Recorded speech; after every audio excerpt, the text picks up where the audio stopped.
तो गाइज इस वीडियो में हम लोग जीईई लिमिटेड के बारे में डिस्कस करने वाले हैं। तो ये बेसिकली एक डिटेल्ड एनालिसिस वीडियो है जीईई लिमिटेड के ऊपर। सबसे पहले हम लोग कंपनी की फंडामेंटल्स के बारे में डिस्कस करेंगे, देखेंगे कि कंपनी किस चीज़ की बिजनेस करती है, कंपनी फंडामेंटली स्टेबल इनफ है कि नहीं पैसा लगाने के लिए, उसके बारे में भी डिस्कस करेंगे। एंड उसके बाद हम लोग कंपनी की टेक्निकल्स के बारे में डिस्कस करने वाले हैं। टेक्निकल्स मतलब कहाँ पे नेक्स्ट सपोर्ट जोन है, कंपनी कहाँ तक ऊपर जा सकती है, इन सब चीज़ों के बारे में हम लोग बाद में डिस्कस करेंगे। तो गाइज बिना किसी टाइम वेस्ट के कंपनी की फंडामेंटल एनालिसिस करते हुए इस वीडियो को शुरू करते हैं। तो गाइज सबसे पहले हम लोग कंपनी की बिजनेस के बारे में थोड़ा सा जान लेते हैं। मतलब कंपनी क्या करती है, कंपनी की प्रोडक्ट लाइनअप पे क्या क्या आइटम्स है, एंड उसके साथ साथ मेजर क्लाइंट बेस में कौन कौन सी कंपनीज है, उसके बारे में अगर बात करें सबसे पहले तो देखो, ये जो कंपनी है जीईई लिमिटेड, ये कंपनी बहुत पुरानी कंपनी तो ऐसा तो नहीं बोलूँगा, लेकिन 1996 से ये कंपनी ऑपरेशन में है। उसके बाद अगर कंपनी की बिजनेस के बारे में बात करें तो ये company welding electrodes, copper coated wires, flux cored wires and welding fluxes की मैन्युफैक्चरिंग करती है। अगर प्रोडक्ट प्रोफाइल में अलग से बात करें तो ये company covered electrodes, TIG wires, MIG wires, flux cored wires, सॉ wires and flux combination and low heat input LHI गेमेट सीरीज इलेक्ट्रोड्स की मैन्युफैक्चरिंग करती है। बाकी अगर इंपॉर्टेंट क्लाइंट बेस के बारे में बात करें तो इंपॉर्टेंट क्लाइंट्स में से है एल&टी पावर, मतलब लार्सन एंड टुब्रो पावर, उसके बाद है जिलियन इंफ्रा प्रोजेक्ट्स एंड टिंटियर इंजीनियरिंग, और भी कंपनीज है। बाकी मेजर क्लाइंट्स तो यही है जो कि यहाँ पे मेंशन किया हुआ है। बाकी अगर जियोग्राफिकल रेवेन्यू स्प्लिट के बारे में बात करें तो ये कंपनी 83% जो धंधा है, 83% जो बिजनेस है वो डोमेस्टिक में करती है, मतलब इंडिया में करती है। बाकी 17% ऑफ द प्रोडक्ट ये कंपनी एक्सपोर्ट करती है। एंड ये जो 17% ये कंपनी एक्सपोर्ट करती है, उनमें उन 17% में से 21% एक्सपोर्ट ये कंपनी गल्फ कंट्रीज में करती है, जैसे कि यहाँ पे आप देख सकते हो। बाकी अगर और भी डिटेल्स वगैरह आपको पढ़ना है, बोनस शेयर वगैरह, नेटवर्क वगैरह, मैन्युफैक्चरिंग कैपेसिटी के बारे में, या तो फिर अगर प्रोडक्ट्स के बारे में और भी ज़्यादा डिटेल में जानना है तो आप डेफिनेटली पॉज करके पढ़ सकते हो। बाकी जितना बताना ज़रूरी था उतना मैंने बता दिया, और भी अगर डिटेल में जानना है तो पॉज करके पढ़ लेना। अब अगर कुछ इंपॉर्टेंट फिगर्स के बारे में बात करें जो कि मेन है कंपनी में, देखो कंपनी की बिजनेस चाहे कोई सा भी हो, अगर कंपनी की फिगर्स अच्छा है तो उस कंपनी में हम लोग डेफिनेटली इन्वेस्ट कर सकते हैं। तो अभी अगर फिगर्स के बारे में बात करें कंपनी की, तो इस कंपनी की जो मार्केट कैप है वो है 338 करोड़ का। कंपनी की प्राइस टू अर्निंग रेशियो है 35.1 का, बुक वैल्यू है 77.2 का। डिविडेंड ये कंपनी देती नहीं है, डिविडेंड यील्ड 0% का है। आरओसीई मतलब return on capital employed percentage है 9%, एंड आरओई मतलब रिटर्न ऑन इक्विटी परसेंटेज है अप्रॉक्सीमेटली 6% के आसपास, टू बी एग्जैक्ट 5.89% है कंपनी की आरओई मतलब return on equity percentage. Face value है ₹2 का। लास्ट 6 मंथ्स का जो रिटर्न है वो है 49%। लास्ट 3 साल की जो सेल्स ग्रोथ है वो है 13.3%। And debt to equity ratio जो है वो है 0.46 के आसपास, जो कि ठीक ठाक है किसी भी कंपनी के लिए, मतलब ठीक ठाक है, यहाँ से बैलेंस्ड लग रहा है। यहाँ से अभी एज ऑफ नाउ जो फर्स्ट इंप्रेशन है कंपनी का वो ठीक ठाक है, ऐसा कोई बेकार वाला चीज़ नहीं है। बाकी अगर 5 साल की पी रेशियो देखा जाए कंपेयर करके, तो यहाँ पे आप देख सकते हो 5 साल की जो पी रेशियो है वो बहुत ही ऊपर है। अभी 35 के कुछ देर पहले, मतलब कुछ टाइम पहले, कुछ टाइम पहले अप्रॉक्सीमेटली अराउंड नवंबर के आसपास प्राइस टू अर्निंग रेशियो जो था वो 11.3 का था। एंड ईपीएस मतलब अर्निंग पर शेयर जो था वो 6.38 का था, जो कि अभी इंक्रीज होकर अप्रॉक्सीमेटली 35 के आसपास हो चुका है। मतलब प्राइस टू अर्निंग रेशियो के बारे में बात कर रहा हूँ, जो कि इंक्रीज होकर 35 के आसपास हो चुका है। So as of now technicals अभी मैंने देखा नहीं है, अभी मैं टेक्निकल्स के बारे में बात भी नहीं कर रहा हूँ, लेकिन एज ऑफ नाउ जो चार्ट है, पी का जो चार्ट है उसके अकॉर्डिंग आप लोगों को और थोड़ा सा वेट कर जाना चाहिए। प्राइस टू अर्निंग रेशियो बहुत ही ऊपर है, 35 है, इससे भी ऊपर गया था अप्रॉक्सीमेटली 47-48 तक गया था, 47.6 तक गया था ये, लेकिन अभी धीरे धीरे कूल डाउन हो रहा है। तो अकॉर्डिंग टू दी फंडामेंटल्स या तो फिर according to the price to earning chart आपको थोड़ा सा वेट कर जाना चाहिए अगर किसी को फ्रेश एंट्री लेना है तो। बाकी कंपनी इन्वेस्टेबल है कि नहीं वो मैंने अभी तक डिस्कस नहीं किया, लेकिन according to the P chart आपको सिंपली वेट कर जाना चाहिए। बाकी अगर यहाँ पे कंपनी के कुछ प्रोज एंड कॉन्स के बारे में बात करें तो प्रोज तो कुछ है नहीं। अगर कॉन्स के बारे में बात करें तो the company is reporting repeated profits, it is not paying out dividend. Company dividend नहीं दे रही है, कंपनी प्रॉफिटेबल है लेकिन कंपनी डिविडेंड नहीं दे रही है, तो ये ठीक ठाक बात है। मतलब ये कोई एज सच कोई major negative major turn down point नहीं है ये। उसके बाद अगर बात करें तो company has a low return on equity 7.32% over last 3 years. उतना भी बेकार नहीं है लेकिन ठीक ठाक सा है, मतलब एकदम ही बढ़िया वाला भी नहीं है। ऑब्वियसली लोअर साइड पे है, लेकिन एक अप्रॉक्सीमेटली 100-150 रुपये की स्टॉक के हिसाब से ठीक ठाक है, एटलीस्ट नेगेटिव में नहीं है। रिटर्न ऑन इक्विटी नेगेटिव में नहीं है। बाकी आगे की बातें आगे करेंगे। Promoter holding has decreased over last 3 years bye 9.68%। ये मेरे लिए सबसे इंपॉर्टेंट बात है, ये जो लास्ट वाला पॉइंट है, promoter holding has decreased over last 3 years bye 9.68%।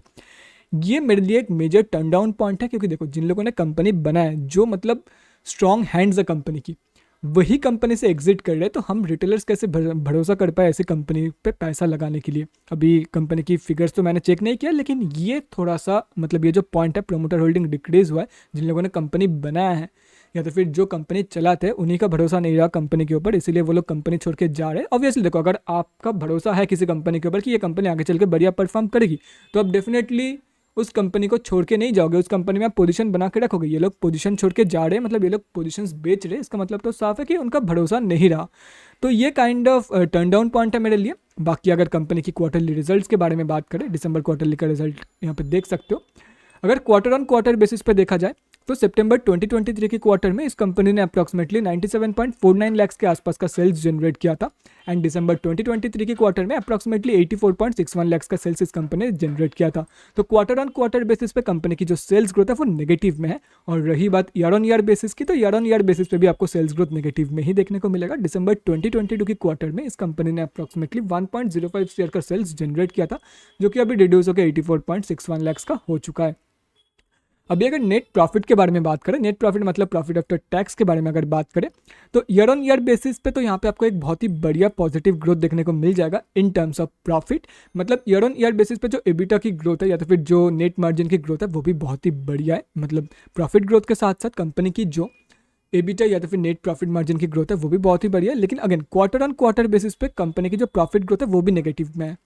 So quarter on quarter basis पे अगर देखा जाए तो हर एक ग्रोथ कंपनी की नेगेटिव में है, लेकिन ईयर ऑन ईयर बेसिस की कंपैरिजन में अगर देखा जाए तो सिर्फ और सिर्फ सेल्स ग्रोथ को छोड़ करके बाकी कंपनी की EBITDA growth, net profit margin growth या तो फिर कंपनी की प्रॉफिट ग्रोथ पॉजिटिव में ही है, जैसे कि यहाँ पे आप देख सकते हो। अभी अगर कंपनी की ईयरली बेसिस पे अगर प्रॉफिट्स के बारे में बात करें, मतलब फाइनेंशियल ईयर्स के बेसिस पे अगर प्रॉफिट के बारे में बात करें, तो FY 2023 में कंपनी ने अप्रॉक्सीमेटली 394 करोड़ का सेल्स जनरेट किया था, एंड करंट फाइनेंशियल ईयर का जो प्रोजेक्शन है वो अप्रॉक्सीमेटली 377 करोड़ के आसपास का निकल के आ रहा है। मतलब एज ऑफ नाउ, मतलब जो प्रोजेक्शन है उसके अकॉर्डिंग तो यही लग रहा है कि FY 2024 में कंपनी कम सेल्स पोस्ट करने वाली है कंपेयर टू कंपनी ने जितना FY 2023 में पोस्ट किया था।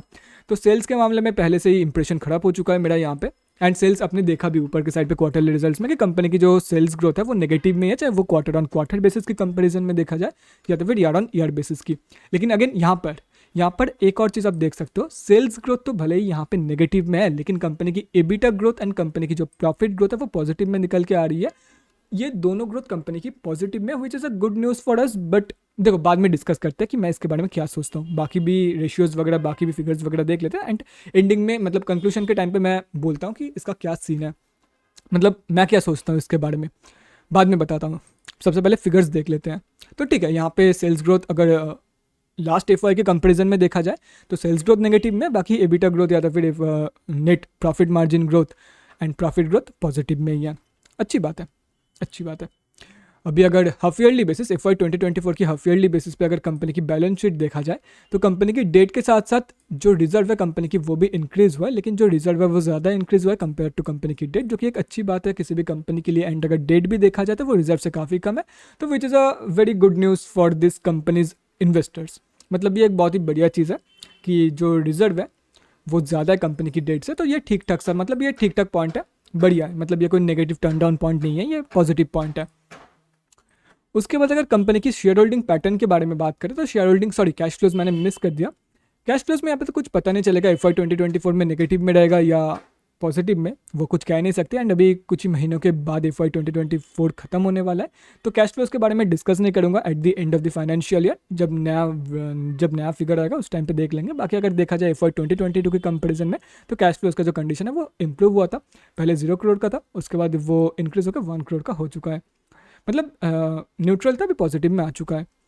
और रही बात शेयर होल्डिंग पैटर्न की, तो शेयर होल्डिंग पैटर्न का तो मैंने ऊपर ही दिखा दिया था कॉन्स की पॉइंट पे, कि जो प्रमोटर्स है वो धीरे धीरे अपना जो होल्डिंग है वो उसको रिड्यूस कर रहे हैं। ऑलमोस्ट लास्ट 3 साल में प्रमोटर्स का जो होल्डिंग है वो 10% रिड्यूस हो चुका है। तो अभी मैं क्या सोचता हूँ इस कंपनी के बारे में, सब इंपॉर्टेंट पॉइंट्स मैंने कवर कर दिया यहाँ पे। अभी मैं क्या सोचता हूँ इस कंपनी के बारे में वो बताता हूँ। देखो, कंपनी मिड टर्म के लिए सही है, कंपनी की जो प्रॉफिट ग्रोथ है, कंपनी की जो एबिटा की ग्रोथ है या नेट प्रॉफिट मार्जिन की ग्रोथ है वो बढ़िया है।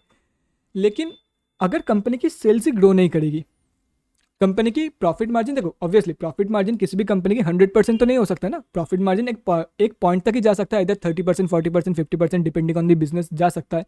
100% तो कभी नहीं हो सकता। एंड अगर मान लो कि हाइपोथेटिकल सिचुएशन में या तो फिर लेट मान लिया हमने कि कंपनी की जो प्रॉफिट मार्जिन है वो 100% है, कंपनी की प्रॉफिट मार्जिन 100% हो गया, जितना सेल्स जनरेट करे, कंपनी की एक्सपेंसेस जीरो है, कंपनी टैक्स मतलब टैक्स के ब्रैकेट में नहीं आता है। हाइपोथेटिकल सिचुएशन में मान लो कि कंपनी की जो सेल्स है, सॉरी कंपनी की जो प्रॉफिट मार्जिन है वो 100% है। कंपनी जितना सेल्स करती है, जितना रेवेन्यू जनरेट करती है, वही कंपनी का नेट प्रॉफिट है। जितना सेल्स कंपनी जनरेट करती है वही कंपनी का नेट प्रॉफिट है।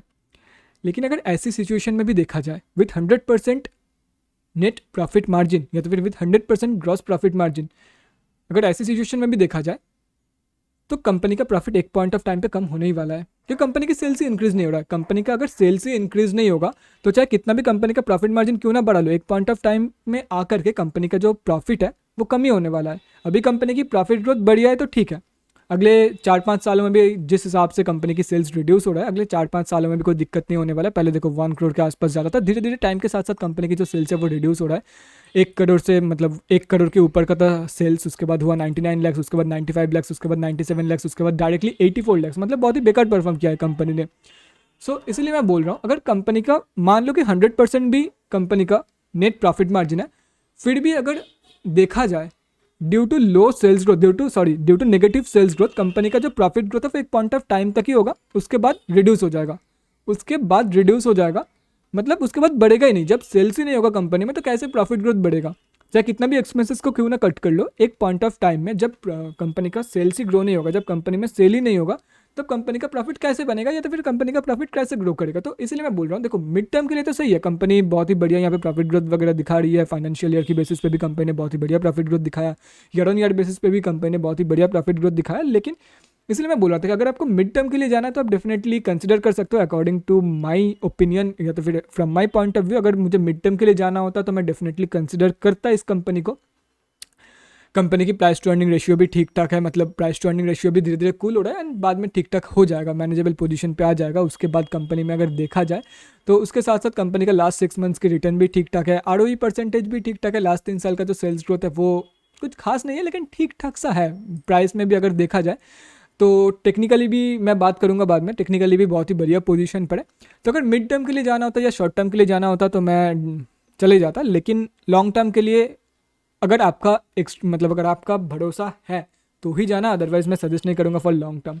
अदरवाइज मैं बिल्कुल भी सजेस्ट नहीं करूँगा कि आप लॉन्ग टर्म में इस कंपनी में पैसा लगाओ। अगेन ये मेरा पॉइंट ऑफ व्यू है, ये मेरा एनालिसिस है, हो सकता है कि आपका जो व्यू है वो डिफर हो सकता है। मेरा जो मेन टर्न डाउन पॉइंट है ना, मेरा जो मेन टर्न ऑफ पॉइंट है वो है प्रमोटर्स की होल्डिंग कंपनी की। चलो ठीक है, जैसे कि टाटा की कोई भी कंपनी देख लो, मैं एज एन एग्जांपल बात कर रहा हूँ, जैसे टाटा की कोई भी कंपनी देख लो, लोगों का भरोसा है कंपनी के ऊपर कि अभी कंपनी प्रॉफिट नहीं दे रही है तो फिर अभी कंपनी में कुछ गड़बड़ है, लेकिन एक पॉइंट ऑफ टाइम में जाकर के वो कंपनी बहुत ही बढ़िया पैसा बना के देगी। जैसे टाटा के ऊपर लोगों का, मैक्सिमम लोगों का ही भरोसा है, टाटा की जो ब्रांडिंग है उस पर कंपनी की भरोसा है। सो अगर आपके साथ भी कुछ ऐसा सीन है इस कंपनी को लेकर के कि कंपनी की मैनेजमेंट के ऊपर, कंपनी की प्रमोटर्स के ऊपर अगर आपका भरोसा है, देन आप डेफिनेटली लॉन्ग टर्म के लिए जा सकते हो। लेकिन अगर सिर्फ और सिर्फ फंडामेंटल्स के बेसिस पे या तो फिर ब्लाइंडली अगर नंबर्स के ऊपर भरोसा करके मुझे यहाँ पे जाना पड़े लॉन्ग टर्म में, तो मैं डेफिनेटली ऐसे नंबर्स के साथ, ऐसे ग्रोथ रेट के साथ या ऐसे फिगर्स के साथ डेफिनेटली मैं यहाँ पे इन्वेस्टमेंट कंसिडर नहीं करने वाला हूँ for really long term. Mid term के लिए जा सकता हूँ, प्राइस एक्शन को फॉलो करके मिड टर्म या शॉर्ट टर्म के लिए पैसा लगा सकता हूँ, लेकिन रियली लॉन्ग टर्म के लिए is a big no for me from my side, is a big no from my side. तो अभी अगर टेक्निकल्स के बारे में बात करें इस कंपनी की, तो देखो गाइस, मैंने price to earning last 5 years का जो प्राइस टू अर्निंग का चार्ट था उसको देख करके भी मैंने आप लोगों को बता दिया था कि सबसे पहले प्राइस टू अर्निंग रेशियो को और थोड़ा सा कूल डाउन होने दो, उसके बाद ही इस कंपनी में फ्रेश पोजीशन बनाना। तो सबसे पहले मैं टारगेट बता देता हूँ। देखो अगर बुल रन फिर से आ जाता है, अगर फिर से बुलिश मूव यहाँ पे आ जाता है, तो ये कंपनी इजीली 200-250 तक इजीली जा सकती है। मेरा टारगेट होगा 250 प्लस का, 250 प्लस का टारगेट एक्सपेक्ट कर रहा हूँ during a strong up move. बाकी सबसे पहले उनके बारे में बात करते हैं। टारगेट तो मैंने बता दिया कि मैं कहाँ तक का लेवल एक्सपेक्ट कर रहा हूँ, मिड टर्म का जो टारगेट है वो मैंने बता दिया, इजीली 250 प्लस जा सकती है ये कंपनी। उसके बाद उनके बारे में बात करते हैं कि जिनका ऑलरेडी होल्डिंग है पोजीशन, मतलब जो ऑलरेडी स्टॉक को होल्ड कर रहे हैं, उनके लिए क्या है, उनके लिए मेरा क्या सजेशन रहेगा। तो देखो प्राइस और थोड़ा सा कूल डाउन होगा। ऑब्वियसली इतना बढ़िया अप मूव आया है यहाँ पे, अप्रॉक्सीमेटली 67 रुपीज़ से ऑलमोस्ट 172 तक गया था प्राइस, तो ऑब्वियसली थोड़ा सा रिट्रेसमेंट तो बनता ही है, करेक्शन तो यहाँ पे बनता ही है। विदाउट करेक्शन ये ऊपर नहीं जाने वाला है, एंड जिस हिसाब से मार्केट में मूव आ रहा है उस हिसाब से तो मुझे यही लग रहा है कि यहाँ पे टाइम वाइज करेक्शन होने वाला है। मतलब मार्केट यहाँ पे लंबा टाइम तक इसी जोन के अंदर रहने वाला है, मतलब बहुत लंबे टाइम तक इसी जोन के अंदर मार्केट रहने वाला है। अभी वो लंबा टाइम हो सकता है कि 1-2 महीने भी हो जाए, ये भी हो सकता है कि 6-7 महीने भी हो जाए वो लंबा टाइम। अभी वो लंबा टाइम कितना है वो मुझे पता नहीं है, लेकिन टाइम वाइज करेक्शन ही होने वाला है जितना मुझे लगता है कि मार्केट की मूवमेंट को देख करके एंड वॉल्यूम को देख करके। वॉल्यूम का लॉजिक मैं बता देता हूँ। देखो, जितना यहाँ पे बाइंग हुआ था उसके कंपैरिजन में कुछ भी सेलिंग यहाँ पे नहीं हो रहा है। यहाँ पे देख सकते हो मार्केट साइडवेज हो रखा है, लेकिन यहाँ पे लोग सेलिंग करने के लिए रेडी नहीं है। लोग यहाँ पे सेलिंग करने के लिए रेडी नहीं है। इसके यहाँ पे जितना बाइंग हुआ था उसके कंपैरिजन में कुछ भी सेलिंग यहाँ पे नहीं हो रहा है, मतलब यहाँ पे प्रॉफिट बुकिंग नहीं हो रहा है। So it's just a retracement move. Market यहाँ पे रिटेस्ट कर रही है। अभी टाइम वाइज होगा कि प्राइस वाइज वो तो वक्त ही बताएगा, लेकिन अकॉर्डिंग टू मी यहाँ पे टाइम वाइज करेक्शन होने वाला है। एंट्री के लिए मैं देखो, नेक्स्ट सपोर्ट बेसिस जो है वो है एक अप्रॉक्सीमेटली 120 के आसपास, नेक्स्ट वाला 106 रुपये के आसपास। उसके बाद जो last and major support base है अप्रॉक्सीमेटली वो है 81 से लेकर के 87 की रेंज पे, अप्रॉक्सीमेटली 82 से लेकर के 87 की रेंज पे। अगर किसी को फ्रेश एंट्री कंसिडर करना है, अगर किसी को फ्रेश एंट्री बनाना है, तो अकॉर्डिंग टू मी इन्हीं सब जोन्स के आसपास बनाना चाहिए। अगर इस जोन के आसपास मिल जाता है तो बहुत ही बेस्ट है, और अगर इस जोन के आसपास नहीं मिलता है तो 106 या 110 रुपये के आसपास भी कंसिडर किया जा सकता है। मैं यही सजेस्ट करूंगा कि आउट ऑफ फोमो 120 रुपये के आसपास पोजीशन मत बनाओ, ये मेरा बस सजेशन है। बाकी हो सकता है कि यहीं से सपोर्ट लेके ऊपर चली जाए और गिरे ही ना, मतलब हो सकता है कि यहीं पे साइडवेज हो जाए या तो फिर उसके बाद गिरे ही ना, 110 रुपये तक गिरे ही ना, हो सकता है यहीं पे साइडवेज हो जाए एंड उसके बाद ऊपर चली जाए, ये भी हो सकता है। लेकिन अगर मतलब ट्राई तो एटलीस्ट यही करना कि 110 रुपये के आसपास एंट्री कर पाओ। ये था फ्रेश एंट्री वालों के लिए, टारगेट तो मैंने बता दिया। बाकी जिनके पास ऑलरेडी पड़ा हुआ है उनके लिए मैं यही बोलूँगा कि भाई सिंपली होल्ड इट, मेरा यही सजेशन रहेगा। बाकी पैनिक सेलिंग मत करना, it's simply just a retracement move. Ultimately इसको ऊपर जानी है कंपनी शॉर्ट टर्म के लिए, मतलब फंडामेंटल्स कंपनी की जो है, मतलब जैसी कंपनी के फंडामेंटल्स है उसके अकॉर्डिंग मैं शॉर्ट टर्म में बुलिश मूवी एक्सपेक्ट कर रहा हूँ। हो सकता है कि मार्च क्वार्टर के रिजल्ट आउट होने के बाद या FY 2024 की रिजल्ट आउट होने के बाद यहाँ पे हल्का सा बाइंग प्रेशर देखने को मिले, लेकिन जो भी यहाँ पे ट्रेडिंग के पर्पस से, इन्वेस्टमेंट के पर्पस के बारे में नहीं बोल रहा हूँ, जो भी यहाँ पे ट्रेडिंग पर्पस, मतलब ट्रेडिंग के पर्पस से यहाँ पे होल्ड करके रखे हुए इस ट्रेड को, simply hold it with SL, without SL trade को होल्ड करने की गलती यहाँ पे मत करना। बाकी इंपॉर्टेंट सपोर्ट जोन्स भी मार्क कर दिया है, अगर सपोर्ट लेती है तो अकॉर्डिंग टू माई सेटअप या अकॉर्डिंग टू माई एनालिसिस इन्हीं सब जोन से लेना चाहिए। एंड अगर किसी को फ्रेश एंट्री लेना है तो यही सब जोन्स बेस्ट है। बाकी एक और चीज़ है, ये जो लेवल है 82 से 87 का जो जोन है, ये अकॉर्डिंग टू माय सेटअप एक फाइनल एसएल है, मतलब सॉरी फाइनल लेवल है, फाइनल सपोर्ट जोन है। अगर इसके नीचे गिर जाती है फिर तो भाई अप्रॉक्सीमेटली 50 रुपये तक का भी फॉल देखने को मिल सकता है। हो सकता है कि FY 2024 में बहुत ही बेकार परफॉर्म करे, इसलिए मैं बोल रहा था कि जो भी लोग होल्ड कर रहे हैं उनके लिए मैं बोल रहा था कि एसएल लगा के होल्ड करो, विदाउट एसएल होल्ड मत करना, क्योंकि क्या पता भाई FY 2024 में हो सकता है कि बहुत ही घटिया रिजल्ट करे कंपनी। मार्च क्वार्टर में हो सकता है कि कंपनी बहुत ही बेकार रिजल्ट करे, बहुत ही बेकार परफॉर्म करे, ये हो ही सकता है। It's not impossible, nothing is impossible in this market. So अगर कुछ स्ट्रॉन्ग सेलिंग प्रेशर आता है तो इन दैट केस आपका जो फाइनल एसएल है वो इसके नीचे होना चाहिए। जब तक इसके ऊपर है, जब तक 82 से 87 का ये जो जोन है, जब तक इसके ऊपर है मार्केट, तब तक मेरा व्यू जो है वो पोजिशनली बुलिश है। जब तक इसके ऊपर है जीई का प्राइस, तब तक मेरा व्यू जो है वो पोजिशनली बुलिश है। एक बार यहाँ से स्लिप कर गया उसके बाद मैं यहाँ पे अप्रॉक्सीमेटली 50 रुपीज़ तक का फॉल एक्सपेक्ट कर रहा हूँ। जब तक इसके ऊपर है तब तक मेरा टारगेट 250 प्लस का होगा, और अगर एक बार यहाँ से स्लिप कर जाती है तो मेरा जो टारगेट है वो अप्रॉक्सीमेटली 50 के आसपास का होगा। अकॉर्डिंग टू मी 50 तक गिर सकती है अगर यहाँ से स्लिप कर जाती है तो। बाकी देखो, ये जो मैंने शेयर किया है, फंडामेंटल्स हो या टेक्निकल्स हो, ये सिर्फ और सिर्फ मेरा पॉइंट ऑफ व्यू था, ये सिर्फ और सिर्फ मेरा एनालिसिस था। बाकी हो सकता है कि आपका जो एनालिसिस है वो कुछ अलग हो, मेरे से डिफर करे। सो ये कोई भी स्टॉक बाइंग एंड सेलिंग का रिकमेंडेशन भी नहीं है। Trade at your own risk, invest at your own risk. Invest करने से पहले अपने फाइनेंशियल एडवाइजर से कंसल्ट जरूर कर लेना है, या तो फिर अपने खुद के रिसर्च ऐड कर लेना मेरे रिसर्च के साथ। ये बस मेरा एक रिसर्च है, ये मेरा बस पॉइंट ऑफ व्यू मैंने शेयर किया है यहाँ पे, कोई भी बाइंग या सेलिंग का ये रिकमेंडेशन नहीं है। तो guys that's it for this video, next video में मिलते हैं, तब तक के लिए bye guys, take care and stay safe.